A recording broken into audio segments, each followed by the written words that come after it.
Sejam bem-vindos a mais um episódio do Cealba Agrocast, essa rede de compartilhamento que engloba essa rica região Cealba, os estados do sul de Sergipe, norte da Bahia e também Alagoas. Hoje eu tenho uma enorme satisfação de trazer para vocês uma pessoa, um profissional engenheiro agrônomo que conhece essa região há muitos anos e vivencia essa transformação de uma forma muito atuante. Arthur Castro, seja bem-vindo. Obrigado. Obrigado por aceitar o convite de trazer para a gente essa sua vivência nesse Cealba. E eu queria que você se apresentasse para o pessoal e a gente começasse nossas perguntas do porquê que você está aqui. Bom dia a todo mundo. Como a Mariana falou, Arthur Castro, eu sou engenheiro agrônomo formado lá atrás, em 84, na Jabuticabal. Sou especialista em citricultura, eu trabalho já há 40 anos com citros, né? Tive o prazer de conhecer essa região do Cealba em 2009, faz 17 anos que eu estou aqui, já conheci um pouco da transformação, sou um apaixonado por citricultura, um apaixonado, eu sou um cara que sabe a história da Mariana, do início dela, do esforço dela, o que ela conquistou do bom trabalho, né? Então para mim é um prazer enorme, você me fala do podcast dela, agora estou sendo privilegiado de estar podendo participar junto com ela aqui. Obrigada, Arthur. E assim, para mim que é uma satisfação, tá? Graças a Deus até hoje, assim, com pessoas mesmo nesse conjunto, ainda com muita vontade de transformar.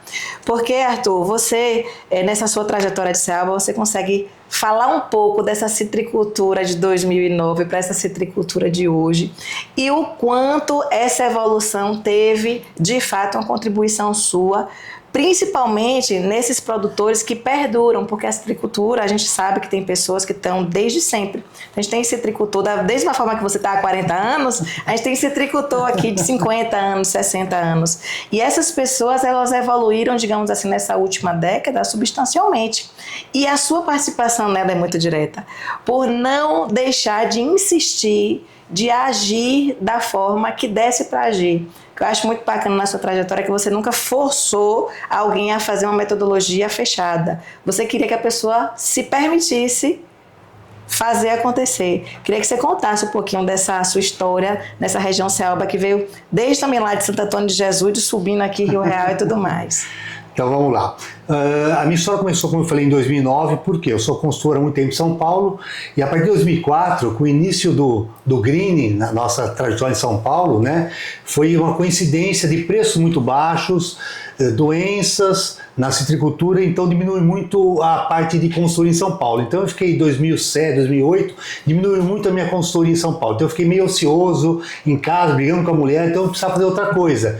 Eu já ouvi falar muito de Nordeste, né, da citricultura nordestina, Bahia e Sergipe, só que eu não conhecia. Então eu aportei aqui em 2009 com a cara e com a coragem, com um amigo meu que mexia com substrato de muda. Nós somos primeiro lá o pessoal lá em Boquim, que fazia muda de laranja, para conhecer lá, e eu fiquei chocado. Quando eu cheguei aqui, não existia consultores em 2009.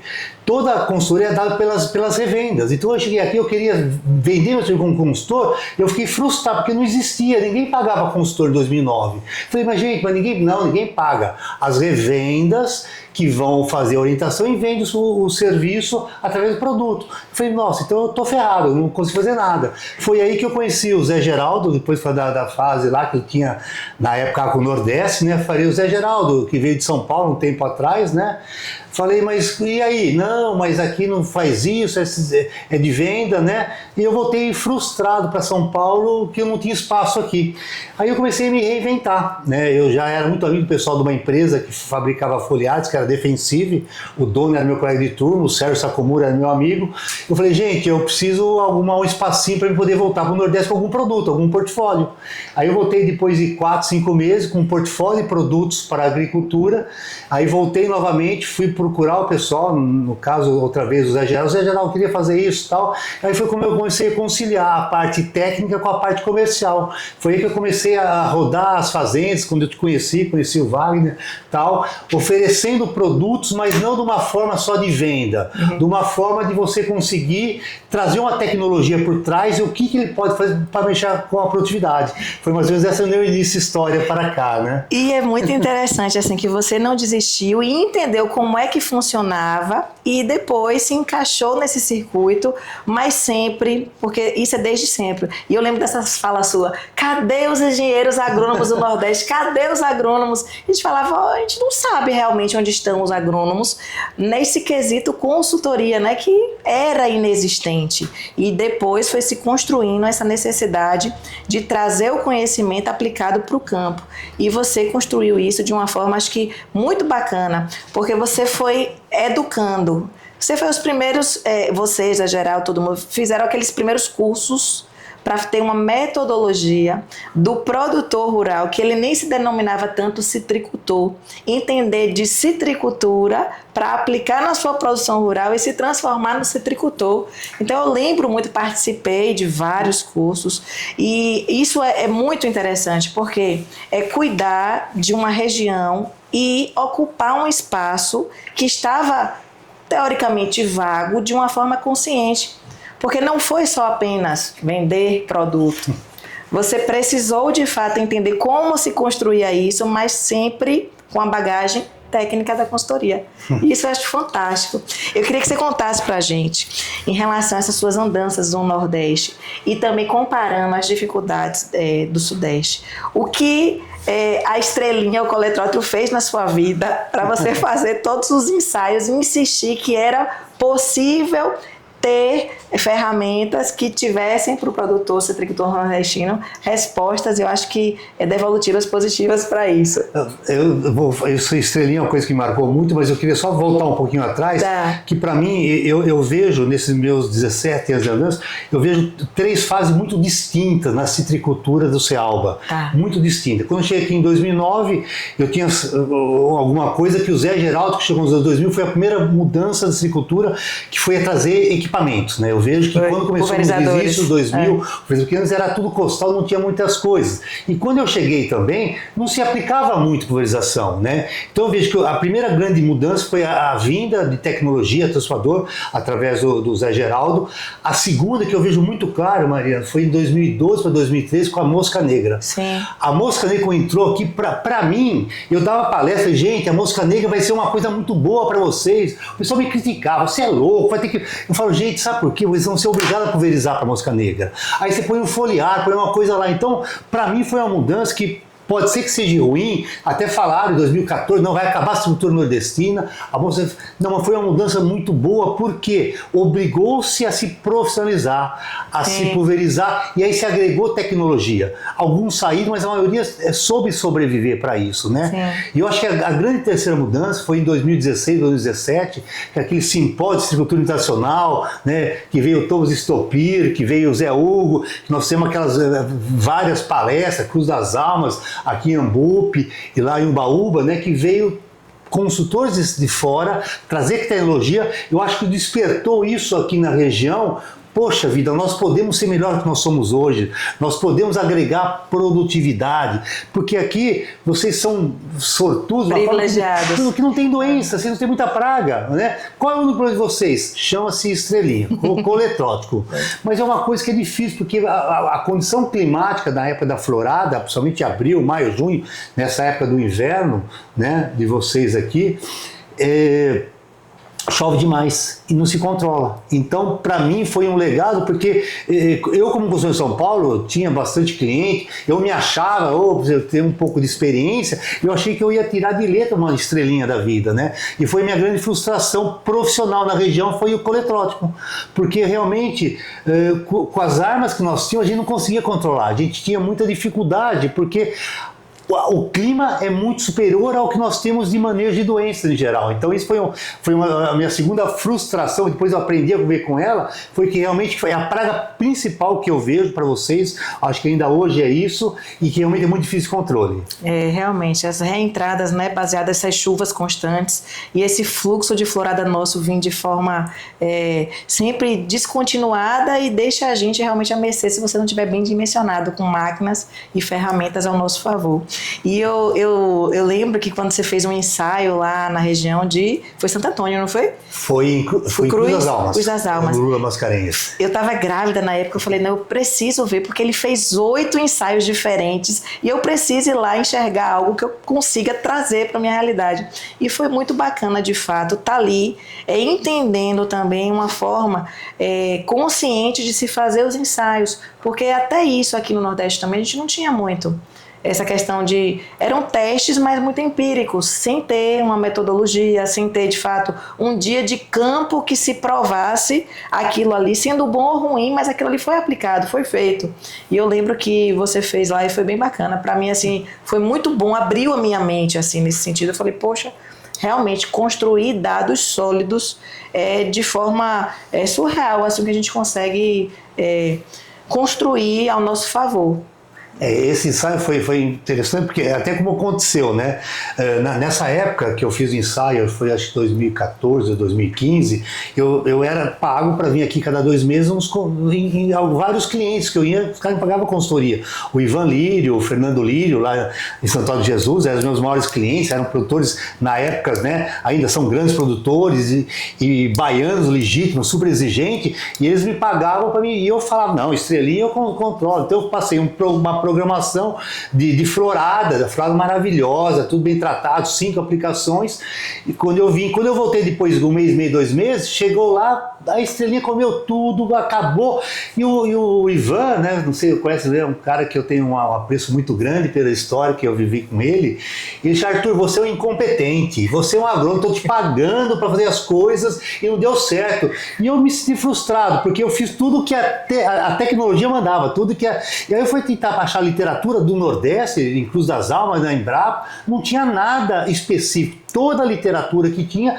era de Sudeste, que a condição é totalmente diferente do Nordeste, né? Falei, gente, não é possível, mas o que eu fiz de errado que não deu certo a pulverização dele, alguma coisa? E me forçou a fazer teste. Esse Lula Mascarenhas, que é outro amigo lá de Cruz das Almas, ele tinha um sítio que estava abandonado, tinha 8, 9 mil pés e não ia cuidar, porque o preço estava ruim. Eu falei, deixa eu cuidar do teu sítio? Ele falou, não, ele me deu 8 mil pés. Aí eu montei cada ensaio com 5 ruas, fiz 8 tratamentos diferentes, com várias repetições, 1, 2, 3, para mim poder, gastei o dinheiro, o pessoal da empresa que eu trabalhava na época, era defensivo, e me ajudou a bancar produto, mas ele abriu a fazenda e eu montei esse experimento, mas mais para mim mesmo, para me descobrir, o que eu fiz de errado, o que nós temos que fazer. Aí fez 5 aplicações de óleo, de fosfito, e tirou muitas coisas boas, muitos parâmetros que óleo não queima florada, fosfito não queima florada, a mistura ajuda bem, então deu para perceber que funcionou bem, né? A testemunha zerou, mas as áreas todas elas funcionaram, e quanto mais se agregava misturas, mais funcionava.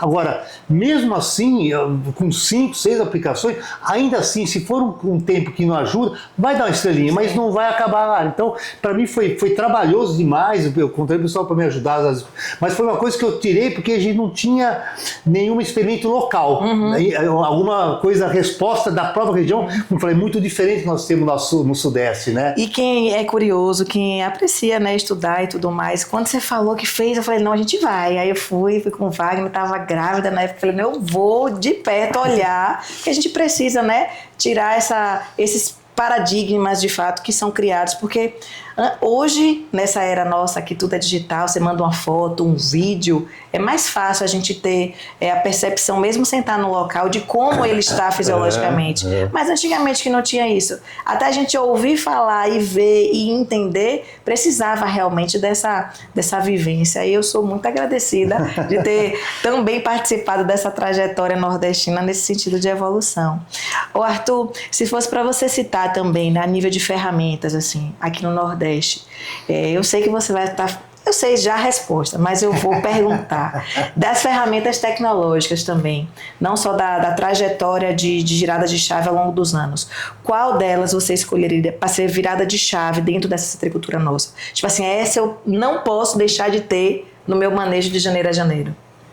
Ó, o que não tinha muito e mudou muito agora é a parte de nutrição foliar. Nutrição foliar, principalmente, eu via muita deficiência de micronutriente, muita deficiência. É uma coisa barata. Então é uma coisa que eu acho que a maioria já aprendeu por causa de várias tecnologias vindo mais coisas. Então a nutrição foliar para mim é mais importante, porque eu vejo que a cultura do CEALBA, que mudou um pouquinho, era a adubação de solo. A adubação de solo era uma coisa que é cultural. O cara não tem dinheiro para nada, mas o cara joga o adubo ou o esterco. Não que seja ruim, mas tem épocas de crise, nós estamos agora na época de crise, aí você pode economizar alguma coisa que é mais caro, mas a parte de nutrição foliar, controle de estrelinha, mas é uma coisa mais difícil porque o clima não pode ajudar. Agora, vocês têm uma grande vantagem que aqui vocês têm 4, 5 floradas. Lá em São Paulo, nós temos uma florada principal. Se eu perder uma, eu perco o ano inteiro. Aqui, por isso que muita gente não se preocupa com estrelinha, porque não deu êxito, eu vou ter em setembro, outubro, outra florada. Tinha chance, né? De outras floradas. Então o pessoal não se preocupava muito a coisa da estrelinha, porque tem várias floradas. Era diferente pra gente lá que nós perdeu o ano inteiro. Então aqui vocês têm várias floradas, mas o bom é diminuir inóculos. Mas o que eu vejo bastante, a análise de solo, acho que não se fazia quase nada, hoje já se faz uma correção, um calcário, que é mais importante fazer. Então eu vejo que isso, mas eu vejo que a prevenção foliar hoje em dia, né, tanto a parte nutricional, para você fazer algum controle de ácaro, que a qualidade de fruta é importante demais, você faz a maioria que é frutas de mesa, para não manchar fruta, então eu vejo que a parte mais importante, que eu vejo que está sendo mudado isso, eu vejo que a história mudou bastante de anos para cá. Para melhor, realmente. Olha que eu apostava que você ia dizer bioestimulantes, viu? Mas está no contexto, eu pensei que você ia falar assim, essa mais específico, né, para poder fazer, eu estou uma coisa mais genérica, que bioestimulante é uma coisa para quem faz, que tem nós temos vários graus de tecnologia. Sim. Quem fez o bioestimulante, quem já passou arroz e feijão, passou isso aqui, já mudou muito, mas eu acho que a nível geral de citricultura, metade está tecnológica, metade aí não tem muita tecnologia de preço mais alto, né? O uso de para nós é uma coisa quando eu quero produtividade mais alta. Hoje nós estamos falando em 60, 70, 80 toneladas por hectare. A hora que chega nesse patamar, aí tem que usar ferramentas adicionais de fisiologia, de bioestimulante de forma geral. Então são ferramentas adicionais que são mais específicas para um grupo mais alto de produtores, né? Com certeza. Quando você acabou adiantando assim, essa questão da crise, né? Realmente a gente está vivendo um momento bem difícil mesmo. De que forma entregar uma mensagem para o citricultor não deixar de cuidar do patrimônio dele, de fato, que é o pomar dele implantado de uma forma mais consciente nesse manejo? Essa coisa de crise é uma coisa muito, muito interessante. Eu que já estou há bastante tempo aqui, há quase 40 anos de agricultura, nós passamos várias fases, né?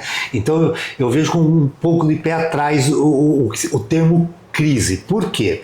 Quando eu cheguei aqui em 2009, 2010, a gente vendia laranja de R$600 a tonelada, R$500 a tonelada. Chegou a vender 400 como está hoje. Quando chegou a 1.000, eu lembro até hoje, de 2012, 2013, nunca tinha dado R$1.000 a tonelada. Quando chegou em 2012, a 1.000 pessoas estavam realizadas sozinha, 1.000, 1.200, nossa senhora, porque o custo é muito mais baixo, né? O que eu acho que foi o grande problema nosso foi 2024, 2025, esse preço fora do normal. Esse preço fora da curva é uma coisa que qualquer segmento, a soja em 2021 e 2022, se o milho estourou, tudo que sai fora da curva deturpa o mercado, entrou muito dinheiro de fora, o preço da muda estourou, então é muito ruim. Então o que eu vejo hoje? Nós passamos por várias crises e vamos passar mais uma. Esta é um pouco mais grave, porque é uma crise artificial. Não tem muita fruta, em São Paulo tem muita fruta. O green no pico, né? Está alto. Assim, qual é o problema? Nós temos um consumo menor na Europa. Mas nós temos 3 indústrias que compram suco no Brasil e praticamente no mundo. 3. Então eles manipulam o preço. Então o preço inteiro é manipulado hoje para baixo. Está muito mais baixo que o normal. Mas vai voltar daqui 6 meses, um ano vai voltar. Não mais R$2.000 a tonelada de você, mas vai voltar a 1.000, a 1.200, só em algumas épocas. Então é cuidar do pomar. O que eu vejo, muita gente fez muita loucura. No preço mais alto, comprou terra e fez aí. Ou seja, descapitalizou, né? A agricultura é cíclica. Não é só na laranja, não é cíclica. Quando está com reserva, guarda um pouquinho a sua reserva, vai ter um aninho ruim lá na frente, então esse ano tem que fazer o quê? Não pode abandonar, diminui a parte da adubação, diminui a parte de controle, guarde, vai melhorar o ano que vem de novo, vai voltar aos 800, aos 900, vai voltar, não fica muito, porque plantaram-se muita laranja, tudo bem, né? Mas é laranja para a indústria. A laranja de vocês aqui de mesa, a qualidade de vocês, e eu vejo, eu tenho clientes de São Paulo que são mercadistas. Eles descobriram o Sergipe em 2024. Eles não conheciam o Sergipe, eles não conheciam a Bahia. Cliente meu do lado de Ribeirão Preto tem convênio com o pessoal aqui que ele manda 1 a 2 viagens por semana para o barracão deles lá. Hoje, para estar mais baixo, o frete acaba compensando. Ou seja, A laranja do Nordeste descobriu São Paulo, Centro-Sul, como outro polo de venda de negócio para fazer isso. Também achei que 2.000 quilômetros de frete, que era uma problemática, passou a não ser. Virou, de fato, assim, uma realidade. Tanto as frutas de China indústria, para moer lá, as indústrias de lá, quanto as frutas de mesa. Então, achei também que esse Sudeste e o Nordeste firmaram uma aproximação muito maior do que antes desse período. Um começou a enxergar o outro de uma forma positiva para a cadeia brasileira. Né? Que um pode complementar o outro no geral, né? Isso. Arthur, quando você vive, e você vivenciou toda essa questão, esse quesito do green lá em São Paulo, como você enxerga, Deus livre e guarde, uma problemática dessa no Nordeste? Eu tive agora 3, 4 meses atrás em Goiás. Goiás apareceu há pouco tempo o green, fazer as coisas, né? Norte de Minas não tem, o sul de Minas tem bastante. Gente, se aparecer, vocês vão conviver como a gente conviveu. Você tem a tecnologia. O problema do green é que se tiver um preço muito baixo, a gente não consegue, porque o custo aumentou demais. Mas eu vejo hoje, nós estamos lá com 22 anos de green, já em São Paulo, né? A gente consegue conviver com o green. Qual é o problema? Que diminui muito a produção e o custo é muito mais alto. Agora, se não tiver um preço que nos ajuste, a gente não consegue sobreviver às coisas. Cadeia. Agora, o que falta para vocês, Mariana, eu até falei das coisas que eu não sei por que não, são sucos regionais prontos, igual a Praça. A Praça está no Paraná e manda suco aqui para o Nordeste. Os 2.000 quilômetros, suquinho fresco. E uma fábrica de suco fresco não é tão caro. Eu acho que a evolução, eu estava conversando com o Zé um tempo atrás, falou, não, nós estamos montando alguma coisa. A hora que vocês tiverem uma fábrica de suquinho fresco, não precisa ser grande não, para pegar alguma fruta mais manchada, alguma fruta de qualidade menor. Uma opção de escoamento, né? E vende aqui, porque o suco se vende, ninguém quer espremer laranja. Eu brinco, nós vamos para Rio Real, a gente não acha suco em Rio Real, ninguém quer fazer suco pronto de laranja. Agora, tem um suco no mercado que você compra pronto, então acho que falta isso. O green vai chegar, eu posso ser que não chegue, mas se chegar, não se preocupe não, nós já sofremos tudo que tinha em São Paulo. É só vocês pegar a nossa experiência lá de trás e como tirar um pé por outro, então acho que não precisa preocupar, fazer psilídeo, comer armadilha, eu acho que não precisa fazer. A hora que chegar, espera chegar, não sofre essa hora não. A hora que chegar, eu começo, mas na China tem um grito faz quantas décadas, né? Quantas anos já funciona. São Paulo nos aprendeu a conviver com o green. Green para um problema?